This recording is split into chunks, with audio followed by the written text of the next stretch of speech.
जाने के लिए नदी पार करने, नाविक से कहा भैया पार लेके चलोगे क्या? नाविक बोला उतराई है? बोले नहीं है। बोले तो फिर बैठे रहो। सुदामा जी बैठ गए। कहते अगर लेने आएगा तो खुद ले जाएगा, नहीं तो यही बैठा रहूंगा, और नहीं आया तो फिर लौट के हम चला जाएगा। ऐसे सुदामा जी महाराज प्रतीक्षा कर रहे हैं कि कोई लेने आए। प्रभु नाविक बन करके आते हैं और सुदामा जी को नदी पार करा के द्वारिका पहुंचा देते हैं।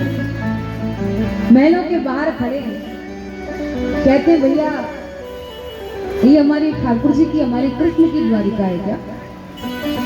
बोले नहीं नहीं, आप उनको जो कृष्ण कह रहे हो ना थोड़ा सा सम्मान से कहो, क्योंकि वो बहुत बड़े राजा हैं यहाँ के। सुदामा जी कहते हैं राजा है तो क्या कहना चाहिए? बोले श्री श्री कृष्णचंद्र भगवान द्वारिकाधीश प्रभु श्री कृष्ण कन्हैया लाल, कुछ भी ऐसा कहो पर थोड़ा सम्मान से कहो। सुदामा जी बोले हाँ भैया वो तुम्हारे द्वारिकाधीश मेरे बचपन के मित्र हैं, उनसे जाकर के कहो कि मैं मिलने आया हूँ। सेवक कहते हैं आप उनके मित्र हो, लग तो नहीं रहा। एक सोचने वाली बात है ना कि बाहर तो इतना गरीब व्यक्ति कह रहा हो कि अंदर जो बैठा है ना, वो जो बेचारा बोलेगा ना कि वो मेरा मित्र है तो किसी को विश्वास भी नहीं होगा। यही परिस्थिति सुदामा जी के सामने भी है। द्वारपाल कहते हैं लग तो नहीं रहे हो आप उनके मित्र। अभी यहीं पर कितने लोग कहते हैं कि सुदामा जी को धक्के पड़े, द्वारपालों ने धक्के मारे गए। बहुत लोग कहते हैं, बहुत लोग कहते हैं, बिल्कुल गलत है। वो तो भगवान के द्वारपाल, इतना तो किसी को मालूम ही होगा कि भगवान के द्वारपाल होंगे तो किसी को धक्के तो नहीं मारेंगे। और फिर वो भी एक ब्राह्मण को, वो तो बिल्कुल भी नहीं हो सकता कि जिनके मालिक, जिनके महाराज नमो ब्रह्मण्य देवाय गौ ब्राह्मणिताय च जगद्दिताय कृष्णाय गोविंदाय नमो नमः हरगिर से। पर फिर भी लोगों का अपना अपना मत है, पर ये एकदम गलत है। सुदामा जी ने कहा भैया देखो मैं जानता हूँ वो बहुत व्यस्त है, पर मैं मिलने नहीं आया हूँ, मैं उनको देखने आया हूँ। किसी छोटी सी खिड़की से भी दिखा दोगे ना, मैं दूर से देख के चला जाऊंगा, और मैं जो भेंट लाया हूँ वो तुम्हें दे जाऊंगा, तुम पहुंचा देना।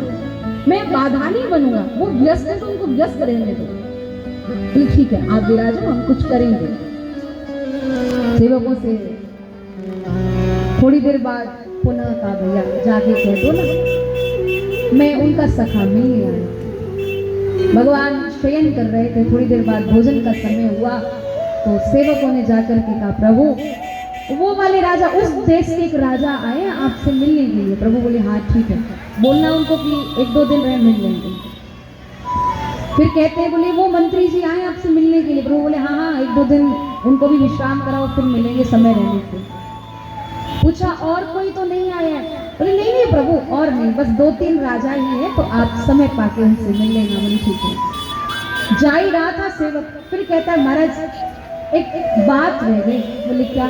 बोले एक ब्राह्मण भी आया है, बहुत गरीब है। बोले ब्राह्मण वो भी गरीब? बोले हाँ। कहता है कि वो आपके मित्र है। तो बोले मेरे मित्र, वो भी गरीब ब्राह्मण, मालूम नहीं। अच्छा उसका कुछ नाम तो होगा।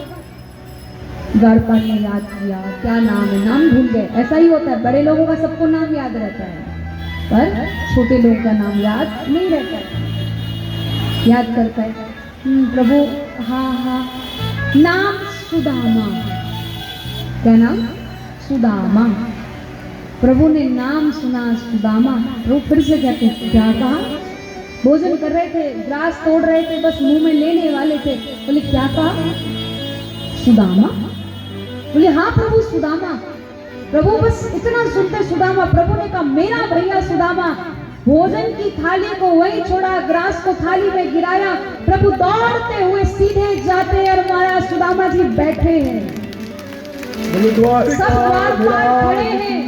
प्रभु आए हैं, कोई कुछ कर रहा है। जितने वाद्य यंत्र बजाने वाले 7 देहलियां हैं, देहली माने समझ रहे हैं ना, 7 चौखटे पार करके बाहर द्वार जाया जाता है। वाद्य यंत्र बजाने वाले लोग बैठे, बोले क्या बजाए, सबके हाथ रह गए ऐसी की ऐसे।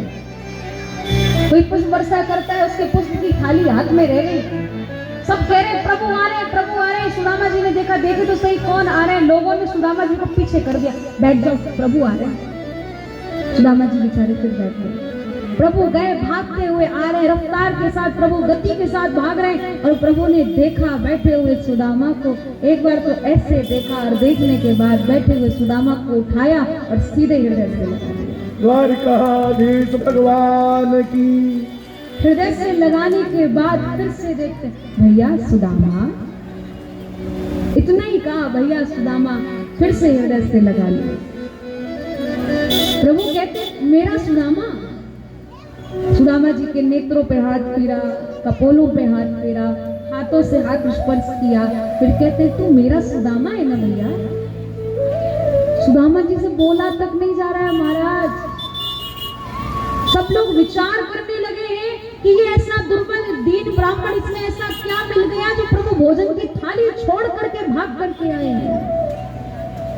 रानी महारानियां कहते अगर ब्रह्मा जी भी आते तो भी मान लेते, कोई प्रकांड विद्वान आता तो भी मान लेते, ये निर्धन दीन ब्राह्मण क्या कहे इसके लिए, क्या बोले इसके लिए, शब्द नहीं है हमारे पास। प्रभु सुदामा जी के भावों को देखकर महाराज अश्रुधार बह रही है। फिर से सुदामा को हृदय से लगाया, भैया मेरा सुदामा। सुदामा जी को हृदय से लगा के फिर कहते चलो अंदर चलते। सुदामा जी को कैसे लेके जा रहे जानते, गलबैया डाल करके सुदामा जी के कंधे पे हाथ रखा। प्रभु ने बोले चलो भैया। सुदामा जी से चला भी नहीं जा रहा था, क्यों, पैरों में कांटे लगे हैं, छाले पड़े हैं, विपरीत स्थिति है, सुदामा जी से नहीं चला जा रहा है। प्रभु सुदामा जी को लेकर के चले, फिर से एक बार मुंह की तरफ देखा, भैया मेरा सुदामा आया है। सुदामा जी को फिर से हृदय से लगा दिया। सुदामा जी जैसे अंदर गए हैं, सुदामा जी को उस सभा में लेके गए हैं जहां ब्रह्मा और शंकर जैसे देवगण आके विराजते थे, आम सभा में नहीं लेकर के गए। जिस आसन पर प्रभु स्वयं विराजते वहां सुदामा जी को विराजमान कराया। कहते लाला ये सब मेरे लिए उचित नहीं है। बोले नहीं नहीं ये आप ही के लिए, बैठो बैठो। सुदामा जी बैठ गए। फिर से नीचे बैठ करके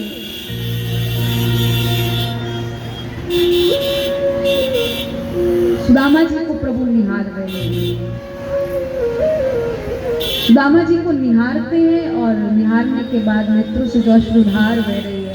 रानी महारानी से कहा एक पात्र लेकर के और बड़ा पात्र लेकर के आना। रुक्मणी जी परात लेकर के आई है, जल लाने को कहा। प्रभु ने जब सुदामा जी की चरणों की स्थिति को देखा ना, इतने कांटे लगे हैं, छाले पड़े हैं, और सुदामा जी की स्थिति को देख करके प्रभु के नेत्रों से जो अश्रुधार बही है महाराज।